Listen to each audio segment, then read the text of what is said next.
സത്യം പറയാമല്ലോ, ഓപ്പണായിട്ട് പറയാമല്ലോ, 0 ഇൻവെസ്റ്റ്മെൻറ്റിലാണ് ഞാൻ ബിസിനസ് തുടങ്ങിയത്. അതായത് ആരും 1 രൂപ തന്നിട്ടില്ല, വീട്ടിൽ നിന്ന് പൈസ തന്നിട്ടില്ല. ഇത് എല്ലാം സോഷ്യൽ മീഡിയ, ഈ ജനങ്ങൾ മൊത്തം എനിക്ക് തന്ന സപ്പോർട്ടും അവർ തന്ന ഒരു പ്രതീക്ഷയും എൻ്റെ ഒരു കോൺഫിഡൻസ് ആയിരിക്കാം, എൻ്റെ മാനസിക നില ആയിരിക്കാം, എൻ്റെ ഉപബോധ മൈൻഡിലൊക്കെ ഉള്ള, കാരണം എന്നെ അത്രത്തോളം ചവിട്ടി താത്തി തകർന്ന് നിൽക്കുന്ന നിമിഷമാണ്. അവിടെ നിന്നാണ് ഞാൻ സത്യം പറഞ്ഞു കഴിഞ്ഞാൽ ഞാൻ ഇങ്ങനൊരു സിറ്റുവേഷനിലേക്ക്, സ്വന്തം ബ്രാൻഡിലേക്ക് വന്നതും റിസ്ക് എടുത്തിട്ട് ഇറങ്ങി സ്വന്തമായിട്ട് ചെയ്യാൻ തുടങ്ങിയത്. പിന്നെ നമുക്കത് ഭയങ്കര മാനസിക ഡിപ്രഷൻ എന്ന് പറഞ്ഞു കഴിഞ്ഞാൽ കിടക്കാനും വയ്യ, ഉറങ്ങാനും വയ്യ, ജോലിയില്ല, ആർക്കും ഒരു വിലയില്ല, എന്താ പറയുക, ആരും ഒന്ന് തിരിഞ്ഞു പോലും നോക്കുന്നില്ല എന്ന് വേണം പറയാൻ. അത് നമ്മൾ മനസ്സിലാക്കേണ്ടത്, നമ്മുടെ ആറ്റിറ്റ്യൂഡും നമ്മുടെ ഉപബോധ മൈൻഡും ഇത് രണ്ടും സെറ്റായി കഴിഞ്ഞു കഴിഞ്ഞാൽ ഏത് മനുഷ്യനെയും ക്യാഷ് ഉണ്ടാക്കാൻ പറ്റും. ട്രയോസ്പാർക്ക് മീഡിയയുടെ ഇന്നത്തെ വീഡിയോയിൽ നമ്മുടെ കൂടെയുള്ളത് സോഷ്യൽ മീഡിയ ഇൻഫ്ലുവൻസറും അതേപോലെ തന്നെ ഓൺടർപ്രണറുമായ അഖിലാണ്. അഖിലിനെ നമുക്ക് ഇന്നത്തെ എപ്പിസോഡിലോട്ട് സ്വാഗതം ചെയ്യാം. സോഷ്യൽ മീഡിയയുടെ അനന്തര സാധ്യതകൾ ഉപയോഗിച്ച് സ്വന്തമായൊരു ബ്രാൻഡ് പടുത്തുയർത്തിയ ഒരാളാണ് അഖിൽ.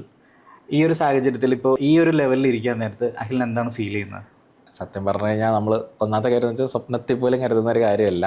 കാരണം ഒരുപാട് പ്രശ്നങ്ങളിലൂടെയും ഒരുപാട് ആരും നമ്മളെ നോക്കാൻ പറ്റാത്തൊരു സാഹചര്യം, അല്ലെങ്കിൽ നമ്മളെ എന്താ പറയുക, ആർക്കും വേണ്ടാത്ത ഒരു സാഹചര്യം ഉണ്ടല്ലോ, അത് എല്ലാം ചീത്തയും തെറിയും ബഹളവും എല്ലാം കഴിഞ്ഞ് നല്ലോണം അതിൻ്റെ സ്ട്രഗിൾ അനുഭവിച്ചിട്ട് കയറി വന്നൊരു ഇതാണ്. കയറി വരുന്നതെന്ന് വെച്ച് കഴിഞ്ഞാൽ ഇപ്പോഴും നമ്മൾ ഹാർഡ് വർക്ക് ചെയ്തുകൊണ്ടിരിക്കുകയാണ്. ഇപ്പോഴും സക്സസ് എന്ന് പറയാൻ പറ്റത്തില്ല, പക്ഷേ ആ സക്സസ് മെയിൻറ്റെയിൻ ചെയ്തുകൊണ്ട് പോവുക എന്നുള്ളതിനാണ് സത്യം പറഞ്ഞു കഴിഞ്ഞാൽ വലിയൊരു കാര്യം. നമ്മളാരും എപ്പോഴും സക്സസ് ആയി എന്ന് പറഞ്ഞിട്ട് മുന്നോട്ട് ഒരു കാര്യങ്ങളും ചെയ്യാൻ പറ്റില്ല. കാരണം നമ്മൾ സക്സസ് ആയതിനു ശേഷം നമുക്ക് ഒരുപാട് ഉത്തരവാദിത്തങ്ങൾ വരും. ആ ഉത്തരവാദിത്തങ്ങളിലൂടെ നമ്മുടെ ലക്ഷ്യസ്ഥാനത്തേക്ക് വീണ്ടും അതിനെ കണ്ടിന്യൂ ചെയ്ത് കൊണ്ടുപോകാനാണ് നല്ല പാട്.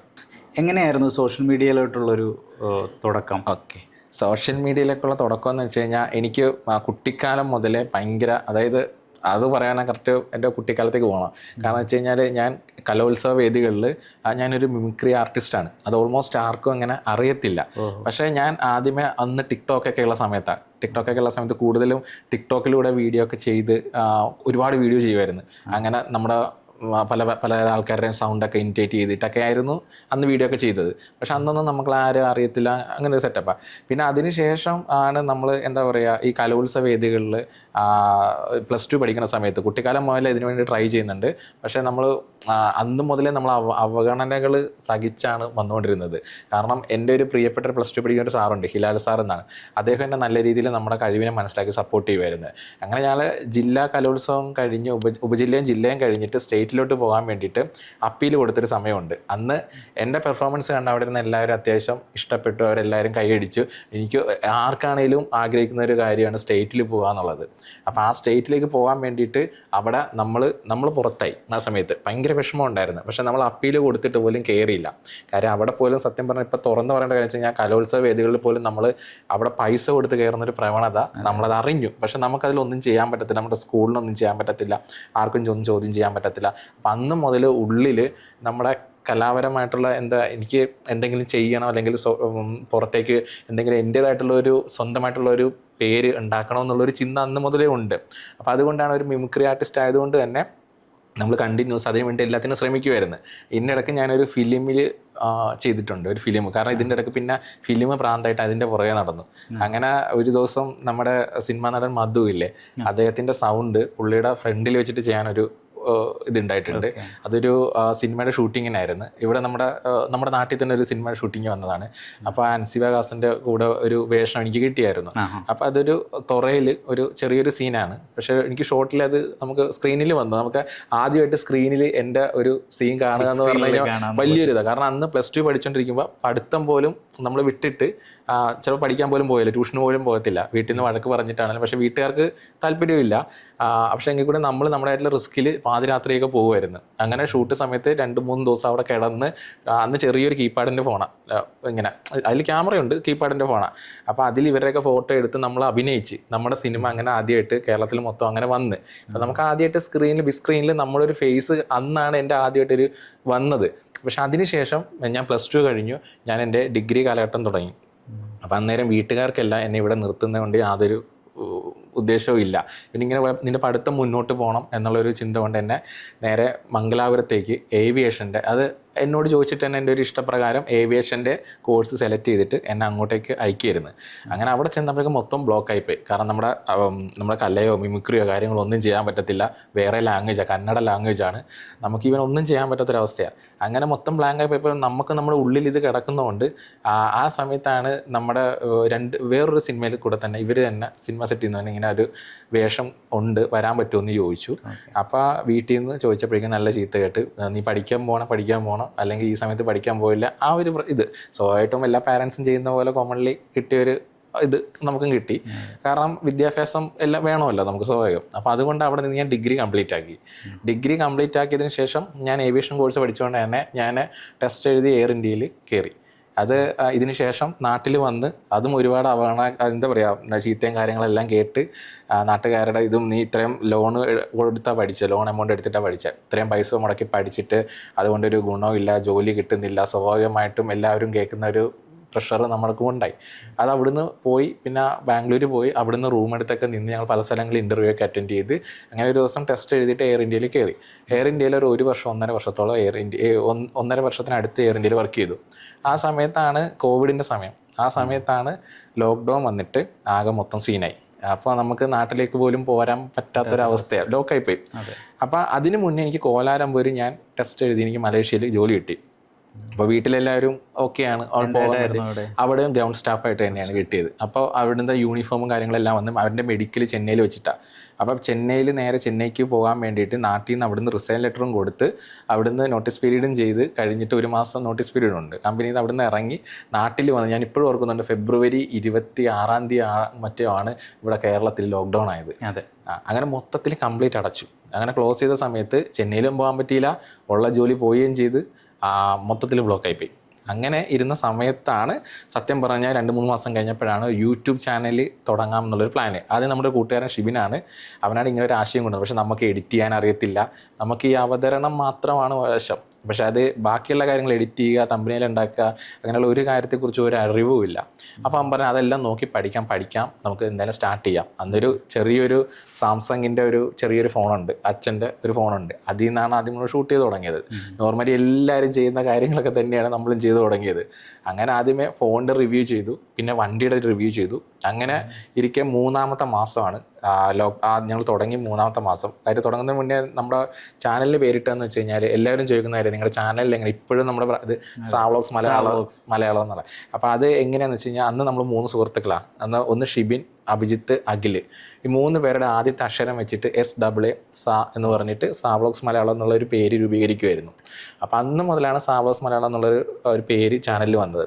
അപ്പോൾ ആ ചാനലിൽ നമ്മൾ വീഡിയോ ചെയ്യാൻ തുടങ്ങിയ 3-ാമത്തെ മാസം മോണിറ്റൈസേഷനായി ഞങ്ങളെല്ലാവരും ഹാപ്പിയാണ്. കാരണം വെച്ച് കഴിഞ്ഞാൽ ആദ്യത്തെ വരുമാനം, ആദ്യമായിട്ട് ഇങ്ങനെ ഒരു ഇത് ചെയ്തിട്ട്. അപ്പോഴും നാട്ടുകാരെല്ലാവരും കൂടെ നമ്മളോട് പറയും, നമ്മൾ നാട്ടിൽ വെള്ളപ്പൊക്കത്തിന് വെള്ളം മുങ്ങി എന്ന് പറഞ്ഞ് വീഡിയോ ചെയ്യാം. അന്ന് നമുക്ക് എന്താ കണ്ടന്റ് ഇല്ലല്ലോ, കാര്യം ലോക്ക്ഡൗണാണ്, നമുക്ക് പുറത്തിറങ്ങാൻ പറ്റില്ല, അല്ലെങ്കിൽ വേറെ ഒന്നും ചെയ്യാൻ പറ്റത്തില്ല. നമ്മുടെ പരിസരത്ത് എന്താണോ അല്ലെങ്കിൽ നമ്മുടെ വീട്ടിൽ എന്താണോ അത് കണ്ടന്റ് ആക്കിയിട്ട് വീഡിയോ ചെയ്യുക, മീൻ പിടിക്കുക, മീനെ കറി വെക്കുക, അങ്ങനെയുള്ള സംഭവങ്ങൾ നോർമലി എല്ലാവരും ചെയ്യുന്ന അതേ പാറ്റേൺ തന്നെ ചെയ്യുക എന്നുള്ള ഒരു ഇത്. അതൊക്കെ ഡെയിലി വ്ളോഗ് പോലെ കാര്യങ്ങളെല്ലാം ചെയ്തു തുടങ്ങി. അങ്ങനെ ഡെയിലി വ്ളോഗ് കാര്യങ്ങളൊക്കെ ചെയ്ത് എപ്പോഴൊക്കെയോ ഏതൊക്കെയോ വീഡിയോകൾ കയറി. ഒരു ഭാഗ്യം എന്ന് പറയണം, നമ്മൾ എടുത്ത റിസ്ക് കൈവിട്ടില്ല, മുന്നോട്ട് തന്നെ. കാരണം വേറെ ജോലിയൊന്നുമില്ല, ലോക്ക്ഡൗണാണ്, ഒന്നും ചെയ്യാൻ പറ്റത്തില്ല.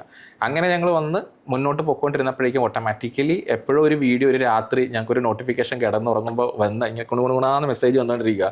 അന്നേരം നോക്കുമ്പോഴേക്കും ഒരു വീഡിയോ കയറി വൈറലായിട്ട് അത് ഏകദേശം ഒരു 1 ലക്ഷം അടിച്ച് ഒരു വണ്ടിയുടെ വീഡിയോ. അതിൽ നിന്ന് മോണിറ്റൈസേഷൻ കിട്ടി. പിന്നീട് അങ്ങോട്ടുള്ള വണ്ടി റിലേറ്റഡ് ആയിട്ടുള്ള വീഡിയോസ് ചെയ്തു. അതായത് വണ്ടിയുടെ റിവ്യൂകൾ, എന്ന് വെച്ചാൽ വണ്ടീനെ കുറിച്ചിട്ട് ഒരു തേങ്ങയും അറിയാൻ മേല.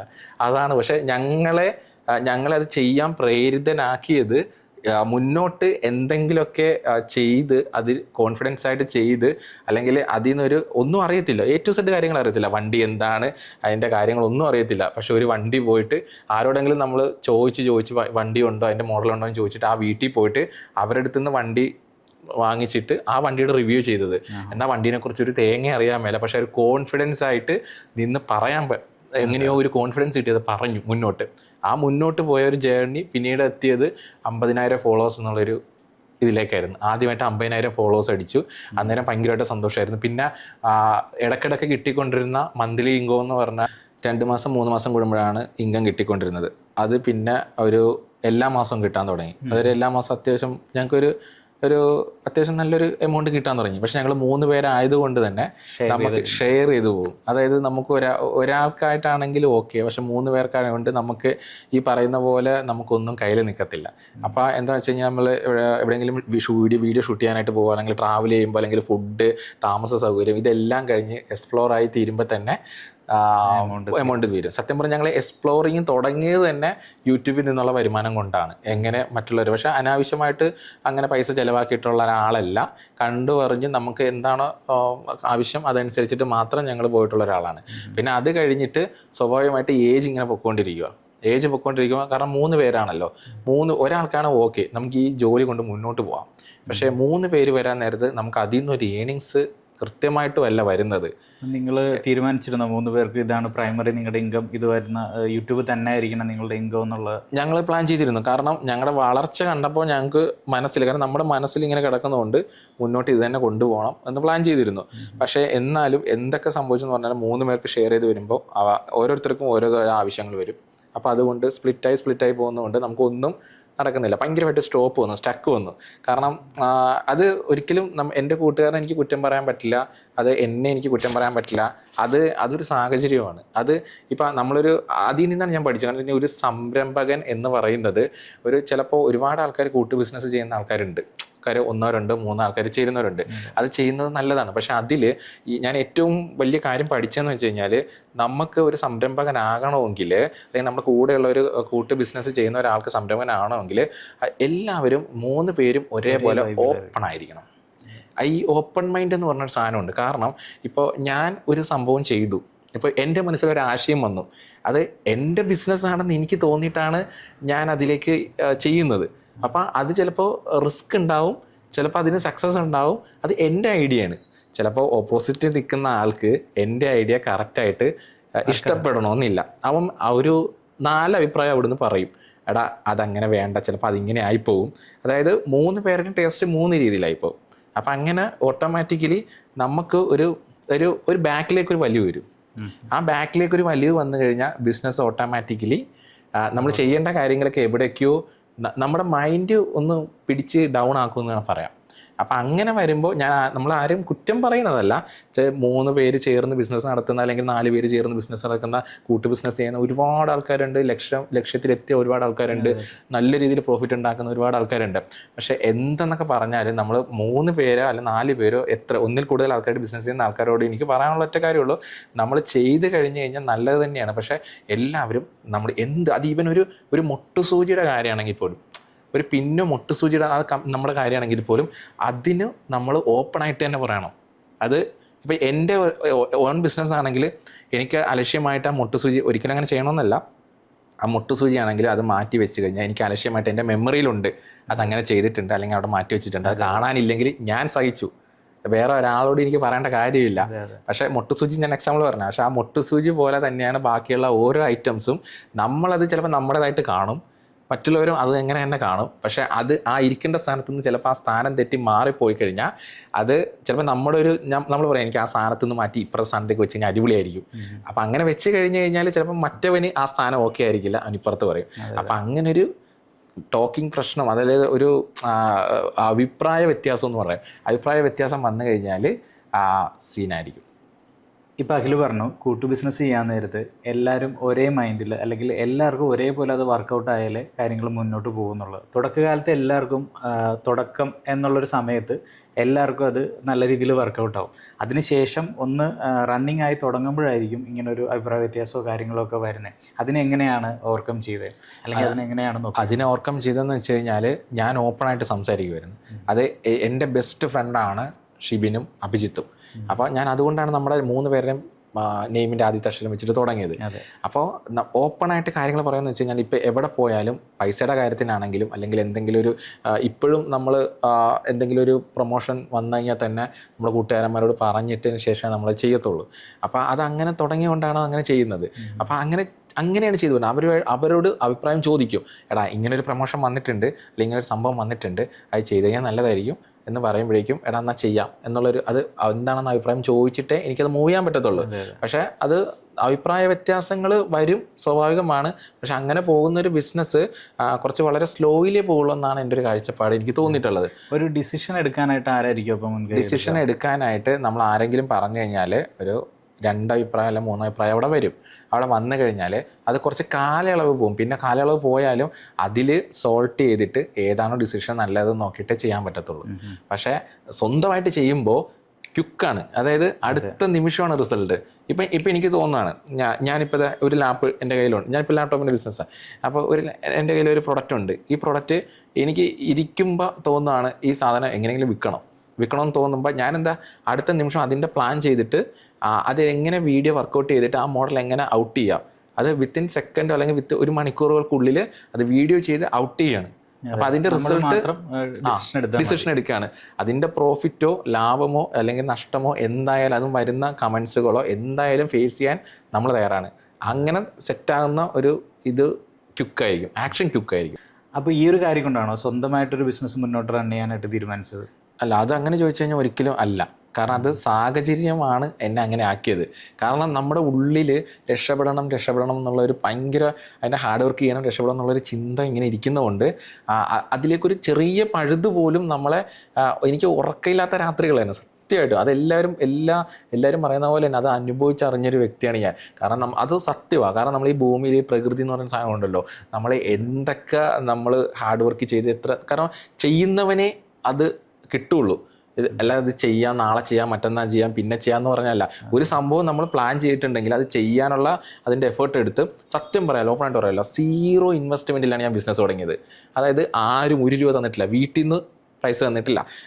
ഇത് എല്ലാം സോഷ്യൽ മീഡിയ, ഈ ജനങ്ങൾ മൊത്തം എനിക്ക് തന്ന സപ്പോർട്ടും അവർ തന്ന ഒരു പ്രതീക്ഷയും എൻ്റെ ഒരു കോൺഫിഡൻസ് ആയിരിക്കാം, എൻ്റെ മാനസിക നില ആയിരിക്കാം, എൻ്റെ ഉപബോധ മൈൻഡിലൊക്കെ ഉള്ള, കാരണം എന്നെ അത്രത്തോളം ചവിട്ടി താത്തി തകർന്ന് നിൽക്കുന്ന നിമിഷമാണ്.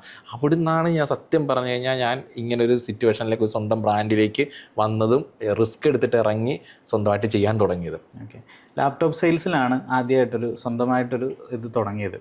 അപ്പോൾ എങ്ങനെയാണ് ലാപ്ടോപ്പ് സെയിൽസ് എന്നുള്ളൊരു കാര്യത്തിലോട്ട് എത്തിയത്? ഞങ്ങൾ ഇന്ത്യയിൽ ആദ്യമായിട്ട് ഇലക്ട്രിക് സ്കൂട്ടർ കൊണ്ട് 3 യുവാക്കൾ 65 ദിവസത്തെ യാത്രയായിരുന്നു. 65 ദിവസം കൊണ്ട് ഞങ്ങൾ ഇന്ത്യക്ക് ഇറങ്ങിയിട്ട് വന്നു. അത് 25 കിലോമീറ്റർ സ്പീഡായിരുന്നു. അപ്പോൾ ന്യൂസിലെല്ലാം വന്നിട്ടുണ്ടായിരുന്നു. ആ സമയത്ത് നമുക്ക് സ്പോൺസറും ഉണ്ടായിരുന്നു. ഒരു ഇലക്ട്രിക് സ്കൂട്ടറിന് ഒരു കമ്പനി നമുക്ക് ഇലക്ട്രിക് സ്കൂട്ടറും പോകാനുള്ള ചിലവും കാര്യങ്ങളെല്ലാം തന്നിട്ടുണ്ടായിരുന്നു. അതെല്ലാം കഴിഞ്ഞ് തിരിച്ച് വന്നതിന് ശേഷം അവരുടെ കമ്പനിയിൽ തന്നെ നമ്മൾ ജോലി ഓഫർ ചെയ്തു. കാരണം ഞങ്ങൾക്ക് ആ സമയത്ത് ജോലി ചെയ്യാണ്ട് വേറൊരു നിവൃത്തിയില്ല. കാരണം ഏജ് അപ്പോൾ ഏകദേശം ഒരു 24 കഴിഞ്ഞു, 25 അവർ ഇത്. അപ്പോഴും വീട്ടിൽ ഭയങ്കര പ്രശ്നമാണ്. കാരണം ഈ ഒരു ഏജിൽ പുള്ള കളിച്ച് നടക്കുക, അവർക്കൊരു തോന്നുമല്ലോ ഒരു ജീവിതം, വരുമാന മാർഗം. കാരണം ഞങ്ങൾക്ക് യൂട്യൂബ് ഞങ്ങളുടെ ഉള്ളിലുണ്ട്, മുന്നോട്ട് കൊണ്ടുപോകണം. പക്ഷേ സാഹചര്യങ്ങളുടെ സമ്മർദ്ദം മൂലം ജോലിയിലേക്ക് തിരികെയായിരുന്നു. അങ്ങനെ ഞാൻ മാനേജറായിട്ട് കയറി. എൻ്റെ കൂടെ ഉണ്ടായിരുന്ന ഷിബിൻ, അവൻ അവിടുത്തെ സർവീസറായിട്ട് കയറി, ഇലക്ട്രിക് സ്കൂട്ടറിൻ്റെ സർവീസറായിട്ട് കയറി. മറ്റേ പുള്ളിക്കാരനും ഉണ്ടായിരുന്നു. പുള്ളിക്കാരനോട് പറഞ്ഞു, പുള്ളി ഒരു മാസം വർക്ക് ചെയ്തു. പിന്നെ പുള്ളിക്ക് ഇഷ്ടമല്ലാത്തതുകൊണ്ട് പുള്ളി അവിടെ നിന്ന് പോയി. അങ്ങനെ ഞാൻ മാനേജറായിട്ട് അവിടെ തുടർന്നു. അങ്ങനെ തുടരുന്ന ഇലക്ട്രിക് സ്കൂട്ടറിൻ്റെ കമ്പനി മാനേജറായിട്ട് നിന്ന സമയത്ത് എനിക്ക് കിട്ടിയ ഏറ്റവും വലിയൊരു അനുഗ്രഹം എന്ന് പറയുന്നത്, ആ കമ്പനി നിന്നുകൊണ്ട് എനിക്ക് കിട്ടിയെന്ന് വെച്ച് കഴിഞ്ഞാൽ, അവരൊരു 18 ദിവസത്തെ ഒരു യാത്ര സംഘടിപ്പിച്ചു. അതായത് ഇലക്ട്രിക് സ്കൂട്ടറിൻ്റെ അതിൻ്റെ മുതലാളി നമ്മളെ തിരുവനന്തപുരം മുതൽ കാസർഗോഡ് വരെ 18 ദിവസത്തെ മാർക്കറ്റിംഗ് സ്റ്റഡി ആയിട്ട് നമ്മളൊരു യാത്ര പോയി. അപ്പോൾ അതൊരു ചിലപ്പോൾ എനിക്ക് തോന്നുന്ന ഒരു MBA സ്റ്റുഡൻറ്റ്, ഒരു MBA കംപ്ലീറ്റ് ചെയ്തൊരു സ്റ്റുഡൻസ് അവരൊരു പ്രാക്ടിക്കലി ചെയ്യുന്ന ഒരു പുസ്തകം വായിച്ച് പഠിക്കുന്ന പോലെയല്ല. നമുക്കൊരു ലൈവായിട്ട് എന്താണ് മാർക്കറ്റ് എന്നും എന്താണ് ആൾക്കാരെ എങ്ങനെ പരിചയം, ഓരോ നാട്ടിലെ ആൾക്കാരെ കൾച്ചർ എങ്ങനെ അവരായിട്ട് എങ്ങനെ ടോക്ക് ചെയ്യണം, അതെല്ലാം. മലപ്പുറം സൈഡൊക്കെ ചെന്നപ്പോൾ ഒരുപാട് അവരുടെ രീതികൾ എങ്ങനെ, അവരെങ്ങനെ വെൽക്കം ചെയ്യണം, അത് ആ ഒരു മാർക്കറ്റിങ്ങിൻ്റെ ഒരു അന്ന് മുതൽ ആ ഒരു 15 ദിവസത്തെ അല്ലെങ്കിൽ യാത്രയ്ക്ക് ശേഷം, 16 ദിവസത്തെ യാത്രയ്ക്ക് ശേഷം നമ്മുടെ മൈൻഡ് ഫുള്ള് മാർക്കറ്റ് എന്താണെന്നും അല്ലെങ്കിൽ ഒരു ബിസിനസ് എങ്ങനെയാണ് മറ്റുള്ളവരിലേക്ക് ചെല്ലുന്നതെന്നും എങ്ങനെ ഒരു പ്രോഡക്റ്റിനെ പരിചയപ്പെടുത്തുന്നത് എന്നുള്ള എല്ലാ കാര്യങ്ങളും നമുക്ക് മൈൻഡിലേക്ക് വന്നു. അന്ന് മുതലേ ഞാൻ ഈ ഒരു സ്കില്ലുകൾ, അതായത് നമുക്ക് നമ്മുടെ ഈശ്വരനായിട്ട് തരുന്ന ഓരോ സ്കില്ലുകളുണ്ടല്ലോ, അപ്പം അതുപോലെ നമ്മളെന്താ ഇലക്ട്രിക് സ്കൂട്ടർ വിൽക്കാനും വാങ്ങാനും നമുക്കൊരു ടാർഗറ്റ് ഉണ്ടായിരുന്നു. അപ്പം മാനേജർ ആണെങ്കിലും നമ്മൾക്ക് സെയിലില്ലാത്ത ഷോപ്പുകളിൽ പോയിട്ട് നമ്മൾ അവിടെ പോയിട്ട് സെയിൽ ചെയ്യുക, എന്തുകൊണ്ട് കച്ചവടം നടക്കുന്നില്ല, അങ്ങനെയുള്ള കാര്യങ്ങളെക്കുറിച്ച് അന്വേഷിക്കുക. ഇതെല്ലാം ചെയ്ത് സ്കില്ലുകൾ നമ്മൾ രൂപപ്പെടുത്തി ഈ സാധനങ്ങൾ വിറ്റ് പോകും. അങ്ങനെ ഒരിക്കൽ വിറ്റ് പോയപ്പോൾ പെട്ടെന്ന് തന്നെ ഒരു യാദൃശ്യവശാൽ ഒരു ദിവസം എനിക്ക് പനിയായിട്ട് ഞാൻ ആ കമ്പനിയിൽ നിന്ന് ഇങ്ങനെ ലീവായിട്ടിരിക്കുക. അപ്പോൾ ഒരു ദിവസം കമ്പനിയുടെ മുതലാളി പുള്ളിക്കാരൻ്റെ ഒരു ഫ്രണ്ടും കൂടെ എൻ്റെ വീട്ടിൽ വന്നു. എൻ്റെ വീട്ടിൽ വന്നിട്ട് വീടിൻ്റെ അകത്ത് കയറി ഇരുന്നു. അപ്പോൾ സ്വാഭാവികമായിട്ടും എൻ്റെ അമ്മ ചായ ഉണ്ടാക്കി വന്നു. നമുക്കും അറിയില്ല എന്തിനാ വന്നതെന്നൊന്നും അറിയത്തില്ല, ചിലപ്പോൾ കമ്പനിയിൽ എന്തെങ്കിലും കാര്യങ്ങൾ പറയാനായിരിക്കുമെന്ന് കരുതി. അപ്പോൾ യാദൃശ്യവശാൽ ഞാൻ ലീവ് ചോദിച്ചപ്പോൾ എനിക്ക് ലീവ് തന്നു, പനിയായിട്ട് കൊണ്ട് ലീവ് തന്നു. ഞാൻ വീട്ടിൽ വന്ന് ഇങ്ങനെ ഇരിക്കുകയാണ്. അപ്പോൾ രണ്ടുപേരും എൻ്റെ വീട്ടിൽ വന്ന് കയറിയിരുന്ന് അമ്മ ചായ ഉണ്ടാക്കി കൊണ്ട് വരുന്നു. അമ്മ കേട്ടില്ല, എന്നോട് പറഞ്ഞു, അഖിലേ ഇനി നമുക്ക് അവർക്ക് സെയിൽസ് കുറവാണ്, ഇനി നിങ്ങൾ വേറെ ജോലി നോക്കിക്കോ, നിങ്ങൾക്ക് ശരിയാവത്തില്ല, വേറെ ജോലി നോക്കിയോ, കാരണം നമുക്കിപ്പോൾ 2-3 സെയിൽസ് കുറവുണ്ട്, 2-3 ഷോപ്പുകൾ അടച്ച് പൂട്ടുവാണ്, അപ്പോൾ അതുകൊണ്ട് സെയിൽസ് കുറവാണെന്ന രീതിയിൽ സംസാരിച്ചു. ടെർമിനേറ്റ് ചെയ്യാൻ വേണ്ടി വീട്ടിൽ വന്ന് സംസാരിച്ചു. അപ്പോൾ അന്ന് അമ്മ അന്നേരം ചായ ഉണ്ടാക്കി ഇവർക്ക് കൊടുത്തുകൊണ്ട അമ്മയുടെ കയ്യിൽ നിന്ന് ചായ ഉണ്ടാക്കി ഇവർ കുടിച്ചു. ആ സങ്കടകരമായ വാർത്ത ഞാൻ വിഷമത്തോടെ അമ്മയുടെ മുഖത്ത് അന്നേരം എനിക്ക് പറയാൻ തോന്നിയില്ല. എന്തിനാ വന്നതെന്ന് ചോദിച്ചപ്പോൾ അമ്മ കമ്പനിയിലെ കാര്യം പറയാനാണ് വന്നതെന്ന് പറഞ്ഞു. പിന്നെ ഷിബിനും ഉണ്ടായിരുന്നു അന്നേരം. അപ്പോൾ അവനെയും ഇതുപോലെ പറഞ്ഞു വിട്ടു. അപ്പോൾ എന്തുകൊണ്ട് പറഞ്ഞു വിട്ടു എന്ന് ചോദിച്ചു കഴിഞ്ഞാൽ ഒന്നുമില്ല, നമ്മളിങ്ങനെ അവന് അത് കൂട്ടുകാർക്കിടയിൽ എന്തോ ഒരു ടോക്കിങ്ങിൻ്റെ ഒന്നുമില്ല, എന്തോ ഒരു പുള്ളിക്ക് എന്തോ നെഗറ്റീവ് ഫീൽ ചെയ്തു. പിന്നീട് ഞാൻ അറിഞ്ഞത് അങ്ങനെയാണ്. പക്ഷേ ഇപ്പോഴും നമ്മളെ പറഞ്ഞു വിട്ടത് ആ ഒരു കാര്യം കൊണ്ടാണ് എന്താ സെയിലില്ല എന്ന രീതിയിലാണ് പറഞ്ഞു വിട്ടതെന്നാണ്. പക്ഷെ അതുകൊണ്ടല്ല എന്നുള്ള കാര്യം നമുക്കറിയാം. പക്ഷെ നമ്മളാരോടും പറയാൻ പോയിട്ടില്ല. നമ്മളാരും ദ്രോഹിക്കണമെന്ന് ഇതുവരെ ആഗ്രഹിച്ചിട്ടില്ല. പിന്നെ നമുക്കത് ഭയങ്കര മാനസിക ഡിപ്രഷനിലായി. ഡിപ്രഷൻ എന്ന് പറഞ്ഞു കഴിഞ്ഞാൽ കിടക്കാനും വയ്യ, ഉറങ്ങാനും വയ്യ, ജോലിയില്ല, ആർക്കും ഒരു വിലയില്ല, എന്താ പറയുക, ആരും ഒന്ന് തിരിഞ്ഞു പോലും നോക്കുന്നില്ല എന്ന് വേണം പറയാം. കാരണം ഇരുന്നിട്ട് ഇരിപ്പ് വരുന്നില്ല, നാട്ടിലുള്ള ഇൻ്റർവ്യൂസൊക്കെ പോവാണ്, ജോലിക്ക് വേണ്ടിയിട്ട് അലഞ്ഞിരിഞ്ഞ് കിടക്കുകയാണ്, ഈ ലിങ്ക്ഡിൻ പോലുള്ള ഇതിനൊക്കെ റെസ്യൂം അപ്ഡേറ്റ് ചെയ്ത് കൊടുക്കുകയാണ്, എവിടെയെങ്കിലുമൊക്കെ ജോലിക്ക് കയറുക എന്നുള്ളൊരു മൈൻഡ്. അതിൻ്റെ ഇടയ്ക്ക് ഇങ്ങനെ കല്യാണാലോചന, അതും ഇങ്ങനെ ഒരു വഴിക്ക് നടക്കുന്നു. അപ്പം ജോലി ഇല്ലാണ്ട് കല്യാണം കഴിച്ചിട്ട് യാതൊരു കാര്യമില്ല. അപ്പം അങ്ങനെ വന്നപ്പോൾ അമ്മയാണ് സപ്പോർട്ട് ചെയ്തത്. കാരണം അമ്മക്ക് ഭയങ്കര വിഷമം ഉണ്ടായിരുന്നു. വീട്ടിൽ വന്നിട്ട് പുള്ളിക്കൊരു വിളിച്ച് പറയുക എന്തെങ്കിലും ചെയ്താൽ മതിയായിരുന്നു. വീട്ടിൽ വന്നിട്ട് പറഞ്ഞു വിട്ടപ്പോൾ, കാര്യം അത് ഇന്നും ഞാൻ പറയുന്നു, കാരണം ഞങ്ങൾ ഒരു തെറ്റും ചെയ്തിട്ടില്ല. കാരണം ഏത് മീഡിയയിൽ, കാരണം ഞങ്ങളുടെ ഭാഗത്ത് ഒരു തെറ്റുമില്ല. എൻ്റെ അമ്മയാണേലും അല്ലെങ്കിൽ നമ്മൾ വിശ്വസിക്കുന്ന ദൈവങ്ങളായാലും സാക്ഷി നിർത്തി പറയുക, നമ്മുടെ ഭാഗത്തുനിന്ന് ഒരു തെറ്റും ചെയ്തിട്ടില്ല. പക്ഷെ എന്തുകൊണ്ടാണ് അദ്ദേഹം നമ്മൾ അവിടെ നിന്ന് പറഞ്ഞു വിട്ടതെന്നൊന്നും അറിയില്ല. പക്ഷെ അന്ന് പറഞ്ഞു വിട്ടത് ഈശ്വരൻ്റെ ഒരു ഒറ്റ കയ്യൊപ്പാണ്. കാരണം അന്ന് പറഞ്ഞു വിട്ടത് നന്നായി എന്ന് ഞാൻ ഇന്ന് വിചാരിക്കുന്നു. കാരണം ഇല്ലെങ്കിൽ ഒരിക്കലും എനിക്ക് ഈ ഒരു ഇവിടെ വന്ന് എനിക്കിത് പറയാൻ പറ്റില്ല. എനിക്ക് ഇവിടെ വന്ന് ഈ ഒരു സീറ്റിലിരുന്ന് എനിക്ക് നിങ്ങളോട് സംസാരിക്കാൻ പറ്റില്ല. അന്ന് പറഞ്ഞു വിട്ടിരുന്നെങ്കിൽ ഞാൻ ഇന്നും ഏതെങ്കിലും ഒരു സ്ഥാപനത്തിലെങ്കിൽ ആ സ്ഥാപനത്തിൽ രാവിലെ 9 മണി മുതൽ വൈകുന്നേരം 5:30 വരെ കഷ്ടപ്പെട്ട് പട്ടീനെ പോലെ ഇരുന്ന് പണിയേണ്ട ഒരു അവസ്ഥ തന്നെയാണ്. അപ്പോൾ ഒരു ജോലി പോയി ആ ഒരു ഡിപ്രഷൻ സ്റ്റേറ്റിൽ ഇരിക്കുമ്പോൾ എങ്ങനെയാണ് ഒരു ബിസിനസ് എന്നൊരു ഐഡിയ മുന്നോട്ട് വരുന്നത്? ബിസിനസ്സിലേക്ക് വരാൻ കാരണം എന്ന് വെച്ച് കഴിഞ്ഞാൽ, കാരണം നമ്മൾ രാവിലെ ഞാൻ പറഞ്ഞില്ലേ, നമ്മൾ കഷ്ടപ്പെട്ട് പണി ചെയ്തിട്ടും കൂലി എന്ന് പറഞ്ഞു കഴിഞ്ഞാൽ നമ്മളെ ചീത്തയും തെറിയും ഒക്കെ തന്നെയാണ്. അപ്പോൾ അതുകൊണ്ട് അമ്മയോട് പറഞ്ഞപ്പോൾ അമ്മ എന്തെങ്കിലും സ്വന്തമായിട്ട് ചെയ്യണം, അതാണ് ആഗ്രഹം എന്ന് പറഞ്ഞപ്പോൾ നിനക്കെന്ത് തോന്നുന്നു അത് നീ ചെയ്തോളാനാണ് അമ്മ പറഞ്ഞത്. അപ്പോൾ ആ ഒരു ഒറ്റ സപ്പോർട്ടിലും, കാരണം നമ്മുടെ കയ്യിൽ ഒരു ബിസിനസ് ചെയ്യണമെങ്കിൽ ഇൻകം വേണം, അറ്റ്ലീസ്റ്റ് ഒരു ഇൻകം വേണം. ആ ഇൻകത്തിന് വേണ്ടിയിട്ട് ഞാൻ എന്താ ചെയ്തെന്ന് വെച്ച് കഴിഞ്ഞാൽ ജോലി നോക്കിയപ്പോഴേക്കും എനിക്ക് മണികണ്ഠൻ പ്രോപ്പറേറ്റർ എന്ന് പറഞ്ഞാൽ മണികണ്ഠൻ സാറ്, പുള്ളിക്കാരനെ എൻ്റെ ഏറ്റവും വലിയ ദൈവമാണ്. ഞാൻ ഇന്നും പറയുന്ന ഒരു കാര്യം എന്ന് വെച്ച് കഴിഞ്ഞാൽ, ഞാൻ അദ്ദേഹത്തിൻ്റെ അടുത്ത് ജോലിക്ക് ചെന്നതും അതൊരു നിമിത്തമാണെന്നേ ഞാൻ പറയുള്ളൂ. കാരണം എന്നെ ഒരു ദുർഘട പാഠശാല എന്നൊക്കെ പറയത്തില്ലേ, അത് നമ്മൾ എന്താണ് ഒരു ബിസിനസ് അല്ലെങ്കിൽ നമ്മൾ അത് മെരുക്കിയെടുക്കുക എന്ന് പറഞ്ഞില്ലേ, എനിക്ക് ആ ഒരു ഫീലാണ് ഉണ്ടായത്. കാരണം പുള്ളിക്കാരൻ പാലറ്റ് കമ്മ്യൂണിക്കേഷൻ എന്ന് പറഞ്ഞിട്ട് ഒരു അഡ്വർടൈസ്മെൻറ്റ് കമ്പനിയാണ്. അപ്പോൾ പുള്ളിക്ക് അത് കൂടാണ്ട് പാലറ്റ് ഹിൽ വ്യൂ റിസോർട്ട് എന്ന് പറഞ്ഞിട്ട് ഒരുപാട് ബിസിനസ്സുകൾ പുള്ളിക്ക് സ്വന്തമായിട്ടുണ്ട്. ആ ഒരു മേഖലയിലേക്കാണ് എന്നെ ഇൻ്റർവ്യൂ ചെയ്തിട്ട് പുള്ളിയുടെ പേഴ്സണൽ PA ആയിട്ട് അല്ലെങ്കിൽ മാർക്കറ്റ് അവിടുത്തെ തന്നെ മാനേജറായിട്ട് എന്നെ നിയമിച്ചത്.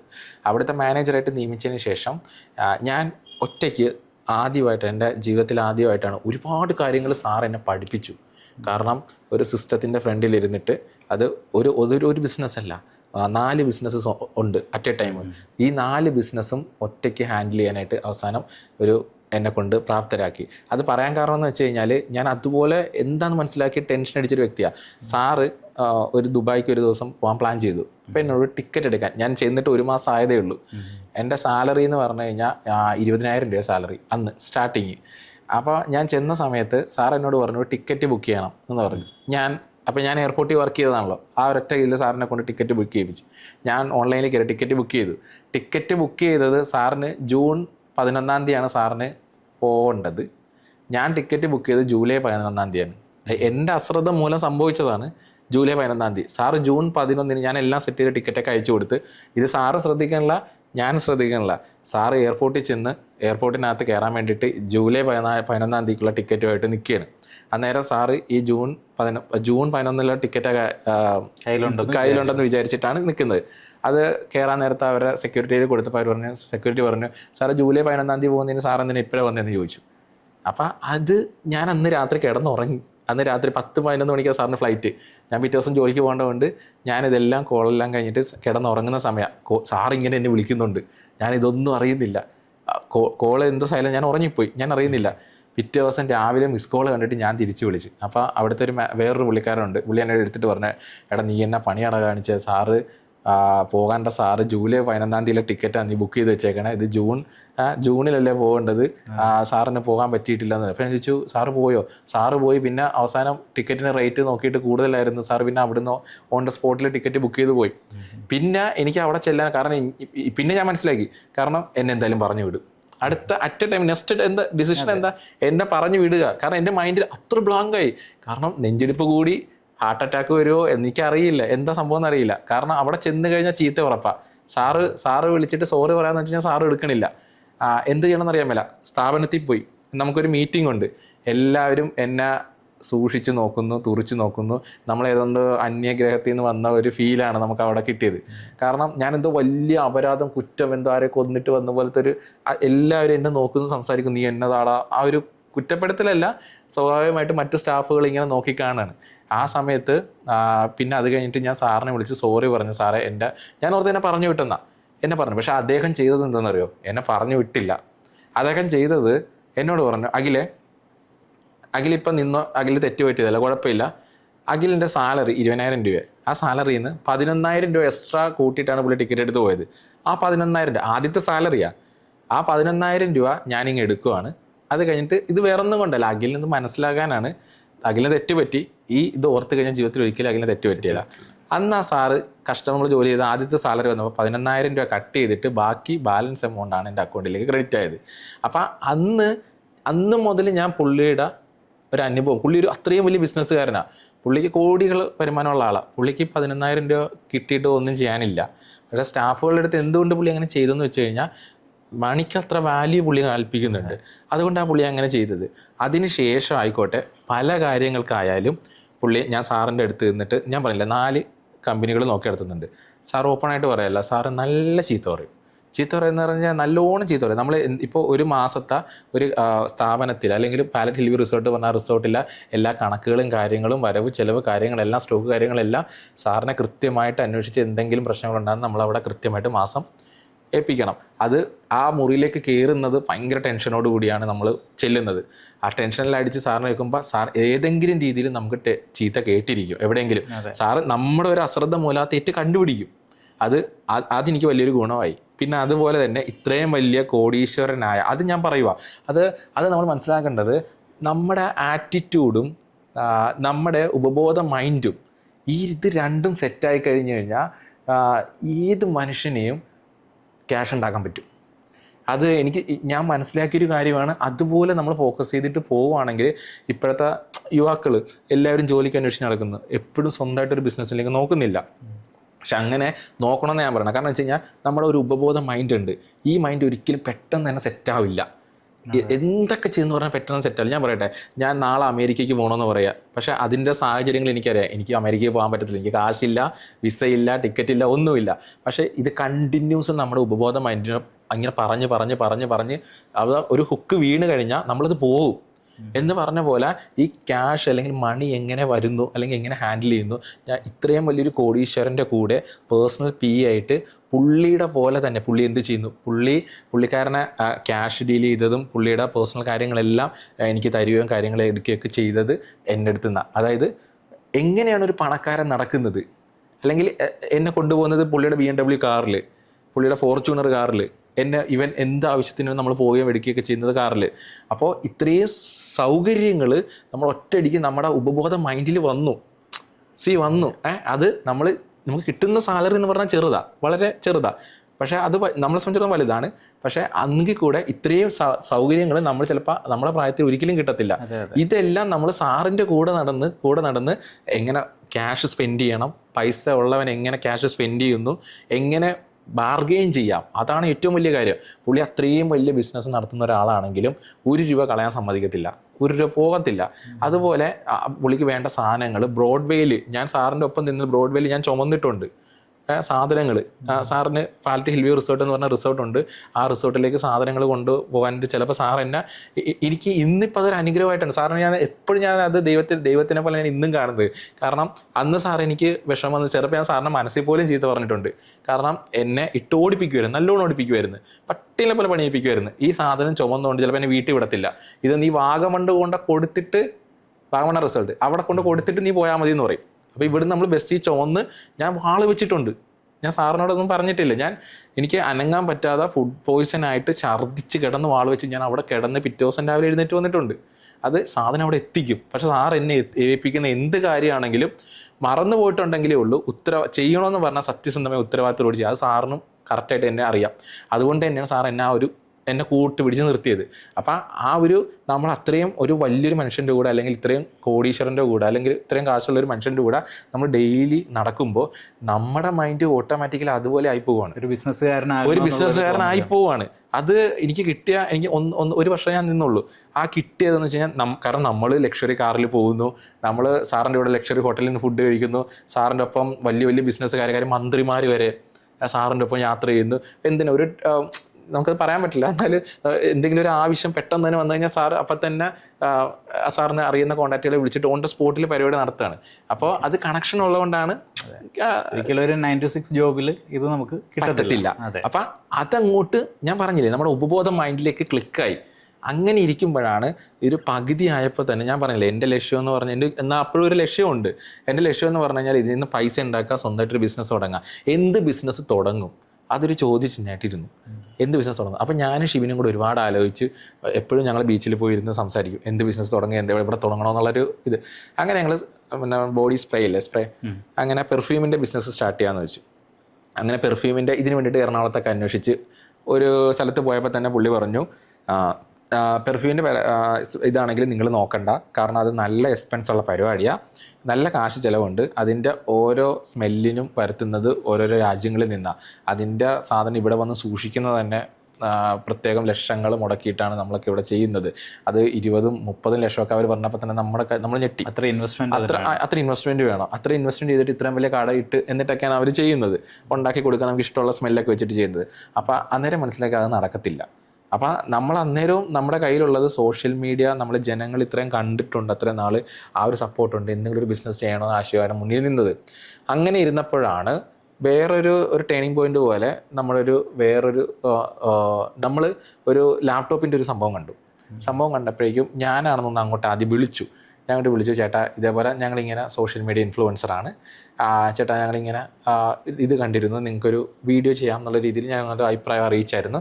പിന്നെ അത് കഴിഞ്ഞ് പുള്ളിക്കാരൻ നമ്മളെ വിളിച്ചു, ഒരു ലാപ്ടോപ്പിൻ്റെ ഒരു വീഡിയോ ചെയ്ത് തരാമോ എന്ന് വെച്ചിട്ട് വിളിച്ചു, പ്രൊമോഷൻ വേണ്ടി വിളിച്ചു. അങ്ങനെ ആദ്യമായിട്ട് തിരുവനന്തപുരത്താണ്. അങ്ങനെ ആദ്യമായിട്ട് ഒരു തിരുവനന്തപുരത്ത് ഷോപ്പിൽ പോയി പ്രൊമോഷൻ ചെയ്തു. അങ്ങനെ അവിടെ പോയി പ്രൊമോഷൻ ചെയ്ത ശേഷം പുള്ളി അത്യാവശ്യം പുള്ളിക്ക് നല്ല കച്ചവടം ഉണ്ടായി. അപ്പോൾ എനിക്ക് ആദ്യമായിട്ട് എനിക്കൊരു മാക്ബുക്ക് ആദ്യമായിട്ട് ലാപ്ടോപ്പില്ല മാക്ബുക്ക് ആപ്പിളിൻ്റെ അത് ആദ്യമായിട്ട് എനിക്ക് ഗിഫ്റ്റ് ചെയ്യാണ്. അപ്പോൾ എൻ്റെ ജീവിതത്തിൽ ആദ്യമായിട്ട് ഇത്രയും വിലയുള്ളൊരു സാധനം എനിക്ക് കിട്ടുമ്പോൾ എനിക്ക് ഉണ്ടാകുന്ന സന്തോഷം എന്ന് പറഞ്ഞാൽ ഭയങ്കര. അതും കൊണ്ട് ഞാൻ വീട്ടിൽ വന്നു, എന്ത് ചെയ്യണമെന്ന് അറിയാൻ പറ്റില്ല, നമുക്ക് എന്ത് ചെയ്യണമെന്ന് അറിയത്തില്ലല്ലോ. കാരണം ഇത്രയും വിലയുള്ള സാധനം നമുക്ക് ജീവിതത്തിൽ ആദ്യമായിട്ട് നമുക്ക് കിട്ടുകയാണ്. അപ്പോൾ ഭയങ്കര എക്സൈറ്റ്മെൻ്റ് ആണ്, ഇത് ഉപയോഗിക്കണമെന്ന് എങ്ങനെയാണെന്ന് പോലും അറിയത്തില്ല. അങ്ങനെ നിന്ന സമയത്ത് നമ്മളത് വീട്ടിൽ മേടിച്ച് വെച്ചു, കാര്യങ്ങളെല്ലാം പോയി.